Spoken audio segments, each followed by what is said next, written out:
మేనేజర్కి వచ్చిన 50,000 రూపాయల శాలరీ తోటి ఆ టైంలో లాక్డౌన్ వచ్చింది 2020 మార్చి 19వ తారీఖు.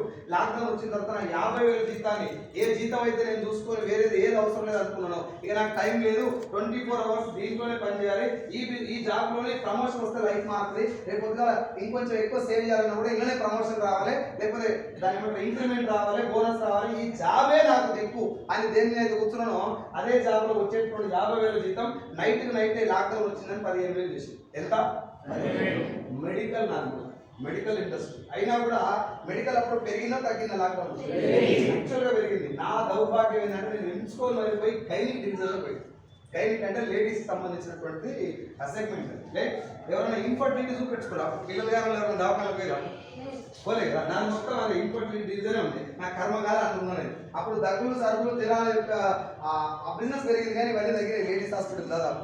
అందువల్ల నా శాలరీ 15,000 చేశాను. గట్టి ఒక్క మాటలో చెప్పాలి, మొత్తం విషయం చెప్పకుండా నేను రోడ్ మీదకి వచ్చాను లాక్డౌన్. అంతకు ముందు నాకు ఇంకా రోడ్ మీదకి వచ్చిన 10,000 వాడిన మీకంటే జస్ట్ లాక్డౌన్ వచ్చే ముందు 9 లక్షలు లోన్ తీసుకొని ఇల్లు కట్టాను.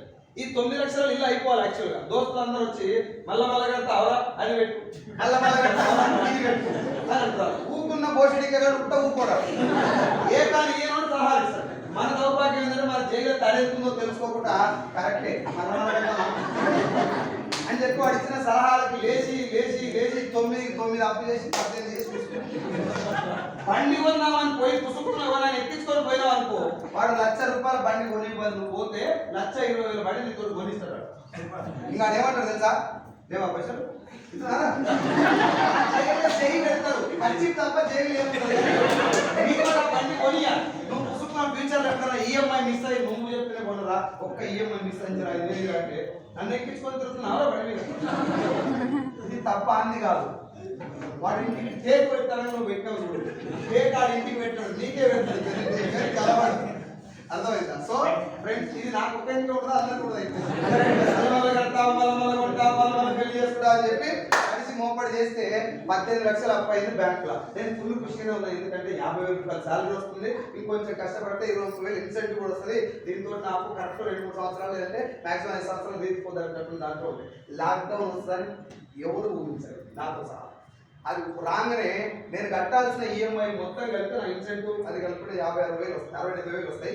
నేను కట్టాల్సిన ఈఎంఐలు 60,000, ఇప్పుడు నా శాలరీ 15,000. ఇంకా రోడ్డు మీకు లేకపోతే ఏం చేస్తాను?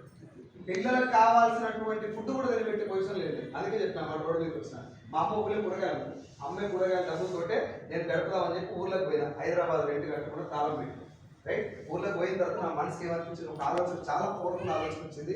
ఆలోచన వల్ల నేను రోజు ఇక్కడ ఉన్నాను. ఏమనిపించింది అంటే నా దోస్తులు చెప్పిన మాట కరెక్టే.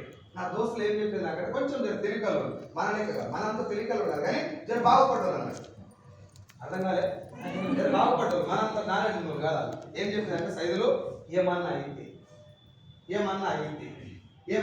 ఊకే వాడేదాన్ని పదాన్ని. దీని అర్థం ఏంటంటే నువ్వు దస్తే అట్లా అంటే ఫీల్ అవుతావు కదా. ఏం పీకకున్నా ఫీలింగ్ ఎక్కువ, ఈగో ఎక్కువ కదా. నేను దస్తాను కావు. పెళ్లి కాకముందు బండి ఎట్లా అవుతుంది, బైకు ఇట్లా పోలీసులు కలవంటే బండికి నెంబర్ ఇట్లా పెళ్లి కానీ ఎట్లా అవుతుంది.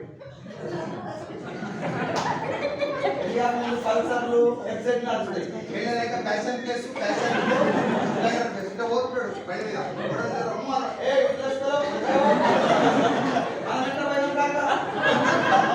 చూడడానికి కోచింగ్ ఇచ్చింది. అవి గ్యాప్ కోచింగ్ ఎవడే బండి రేస్ పెట్టడం పిల్లలు ఉంటుంది పిల్లలు ఉడికొచ్చా విసారం దాన్ని ఎందుకు చేస్తాను మీకంటే నేను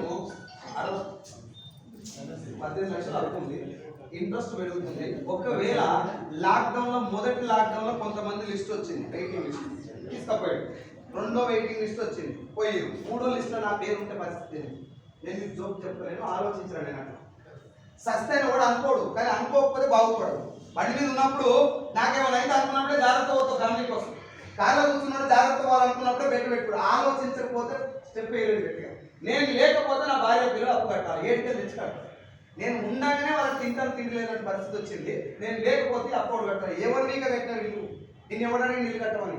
ఇది నేను నాకు క్వశ్చన్ వేసుకున్నాను. పెద్దలు చాలా మంది కదా ఊర్లో